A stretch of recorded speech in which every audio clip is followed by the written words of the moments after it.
국방부 기자단이 지난 3일 국방과학연구소 AP 창설 50주년을 맞아 방문한 충남 태안 아림시 현장. 현장 통제 인력이 이같이 외쳤다. K-9 자주포 발사 참관 직전에 나온 말이었다. 서해 바다까지 울리는 한 소리와 함께 K-9 자주포 발사가 이뤄졌다. 하얀 연기가 해변을 감쌌고 포탄은 총알과 같은 속도로 서해 바다를 향해 나갔다. 이날 발사된 포탄의 경우 20km 이상 나갔다고 한다. K-9 자주포의 사거리는 40km 정도로 알려졌다. 가장 인상 깊은 것은 역시 소리였다. 왜 그렇게 귀를 막으라고 통제 인력이 당부했는지 알 수 있었다. 기자는 81mm 박격포병 출신으로 무기의 소음에 어느 정도 익숙한 편이지만 K-9 자주포의 발사 소리는 차원이 달랐다. 귀뿐만 아니라 오장육부가 떨리는 쾌감이 있었다. 이날 발사한 것은 K-9 자주포의 진면목은 아니었단다.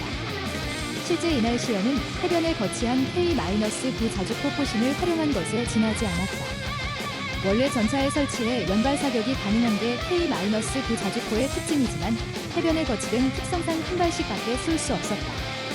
동행한 형부님은 3연발 정도는 들어야 K-9 자주포의 성능을 제대로 볼 수 있다고 귀띔했다. 1999년 전력화된 K-9 자주포는 우리나라를 대표하는 무기다.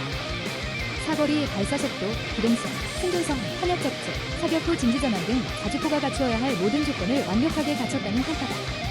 K-9 자주포를 만든 사람은 고 김동수 국방과학연구소 본부장. 10년 이상 개발에 매진한 끝에 K-9 자주포 제작에 성공했다. 그는 K-9 자주포 외에도 KMH, 다목적 헬기 개발 등에 참여한 육상무기 분야 최고 권위자였다. 김 본부장은 2009년 55세의 젊은 나이로 순직해 안타까움을 줬다. 특히 그는 과로로 순직한 것으로 알려졌다. 당시 정부는 열악한 연구 기반 개선을 위해 휴일도 반납한 채 선진화 방안을 마련하는 등 헌신에 오다 타계하셨다고 보고를 전했다. 발사 소리에 감탄하던 기자에게 한 네이비 관계자는 K-9 자주포가 김 본부장의 열정이 만들어낸 역작이라고 강조했다. 김 본부장과 관련한 다음과 같은 추억을 회고하면서 김 본부장이 K-9 자주포를 만들면서도 이 소음을 많이 들어서 성력을 거의 상실했었다. 그래서 평소에 목소리도 컸다. 자기 말이 잘 안 들리니 목소리가 크게 나올 수밖에 없는 것이었다. 그 양반 목소리 참 컸지. 2일 K9 자주포 호주 육군이 도입한다 단독 후보 선정. 한화디펜스는 2일 K9 자주포가 호주 육군 자주포 획득 사업의 단독 후보 기종으로 선정됐다고 밝혔다. 호주 정부의 제안서 평가 뒤 가격 협상을 거쳐 내년께 양산 계약이 체결될 것으로 예상된다. K9 자주포 30문과 K10 탄약 운반 장갑차 15대를 납품하는 이번 사업에 호주 정부는 1조 원가량의 예산을 편성했다. K9 자주포는 2010년에도 호주 육군 자주포 사업의 최종 우선 협상 대상 기종으로 선정됐었다. 하지만 호주 정부가 2012년 국방예산 삭감을 이유로 자주포 사업을 중단하면서 K9 자주포 수출이 무산됐다. 당시 호주는 견인포와 자주포를 모두 도입하려고 했지만 국방 예산이 삭감되면서 견인포만 도입한 것으로 알려졌다. 호주가 다시 자주포 획득 사업을 시작하고 K9 자주포를 단독 후보로 선정하면서 10년 만에 자주포 수출이 재추진되는 것이다.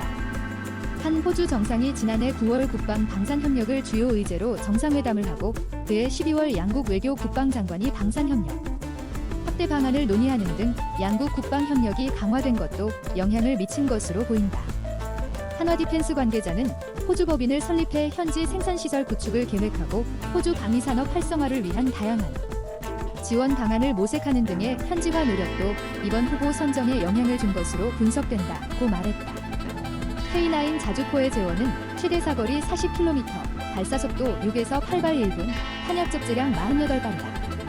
K9 자주포는 압도적인 활력과 높은 기동성 및 생존성을 자랑한다고 한화 관계자는 설명했다. 장거리 활력 지원과 실시간 집중 활력 제공 능력을 바탕으로 사막에서 설원까지 다양한 작전 환경에서 운용이 가능하다. 한화디펜스는 터키, 폴란드, 핀란드, 인도, 노르웨이, 에스토니아 등의 K9 자주포를 수출한 바 있다. 노르웨이에 수출됐던 K10 탄약 운반 장갑차는 한 번에 104발의 포탄을 적재할 수 있고 K9에 자동으로 포탄을 공급할 수 있다. 이성수 한화디펜스 대표이사는 호주의 K9 도입 결정은 한 호주 국방 협력의 값진 결실이자 대한민국 방위 산업의 기술력을 입증한 쾌거을 하나. 호주 정부와 협력해 현지 생산시설 구축과 인력 양성에도 힘쓰겠다고 말했다. 3. 세계 최강의 자주포 대결 한국 K-9 구선더 vs 독일 PGH-2000. 육상전에서 기계화 부대에 꽂힌 탱크이지만 전술적 무기로서 중포가 기동력을 동시에 갖춘 무기는 자주포입니다. 세계 최강 또는 최고의 자주포 탑10은 발표하는 국가에 따라서 조금씩 다르지만 품질 최강 순위로 볼 때 독일이 1위이고 2위가 대한민국이라는 발표는 어느 원문서에서도 다 한 가지로 귀결됩니다. 그러나 가성비 탑10을 매긴다면 단연 대한민국 K-9 구선더 자주포가 세계 최고의 자주포로 자리매김되고 있는데요. 같이 살펴보겠습니다. 1. 독일 PGH-2000 펜저라비트서 2000 독일 자주포 PGH-2000은 대부분의 자주포 순위에서 1위로 표시되고 있으며 독일어로 펜저라비트서 2000이라고 합니다. 동서양을 통틀어서 현존하는 최고 성능의 자주포로 평가됩니다.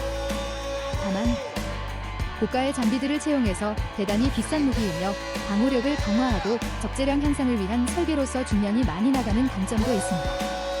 PGH-2000은 초탄 3발의 포탄을 8.4초 만에 발사하고 1분에 최대 12발을 발사하며 지속 사격에서도 20발의 탄을 1분 47초 만에 발사하는 고속 발사 성능을 나타냅니다. 포탄 또한 자동 장전 장치로 장전되어 전기전에서 병사의 필요가 없이 빠른 장전으로 지속 사격이 가능합니다. 냉전 이후 독일의 국방비 삭감으로 인해 도입 대수를 많이 줄이는 고가의 무기체계로 불리고 있습니다. 사거리 역시 길어서 일반탄 30km, 연장탄은 40km까지 발사합니다. 2006년에는 남아프리카 공화국의 데넬에서 개발한 VAP 벌라서티인엔스트 롱레인지 아우틸러리 프로젝트의 탄을 이용해서 56km의 사거리를 기록했다고 합니다. PGH-2000은 최대 60발의 탄약을 적재하며 자동 장전 장치를 이용하여 단 2명이 60발의 탄약과 288개의 장약을 10분 50초 만에 재보급하는 탁월한 운용성을 자랑합니다. 또 자동화 사격 통제 장치로 2명의 승무원이 정밀 목표를 타격하며 이동 중에도 30초 안에 초탄 발사를 할 수 있다고 합니다. 우르즈간주에서 벌어진 코라 전투에서는 장거리 포격으로 탈레반을 격퇴해 국제안보지원군의 롱펀치라는 별명을 얻기도 했습니다. 이에 대한민국 K9 자주포, K-9 구선더 국제적으로 알려진 K-9 선더는 대한민국이 독자 개발한 세계 최고 성능을 가진 자주포입니다.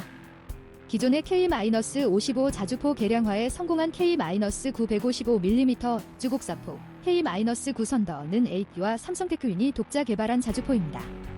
한국 포병전력의 국산화 노력으로 70년대 초부터 105mm와 155mm 견인포를 국내 생산하며 노하우를 축적하여 그때까지 미군이 사용하는 M107 자주포를 도입 운용해오다가 1985년부터는 K-55 자주포를 생산 약 1,000여 대를 실전 배치하고 있습니다. K-9 구선더는 초기 동성, 초고속 장전, 초고속 발사, 초정밀 장사거리와 함께 병사의 생명을 완벽하게 방호해주는 장치 등 뛰어난 성능을 갖추는 이른바 육상 화포의 명품이라고 불립니다. 성능을 살펴보자면 유압식 격발 기구로 급속 발사 15초에 초탄 3발을 발사하며 3분간 분당 6에서 8발을 발사하며 1시간 동안 지속 사격 분당 2, 3발이 가능합니다. 또 정지상태 사격 명령 접수 초탄 발사 30초, 이동 중 초탄 발사 60초의 목표물 타격이 가능합니다.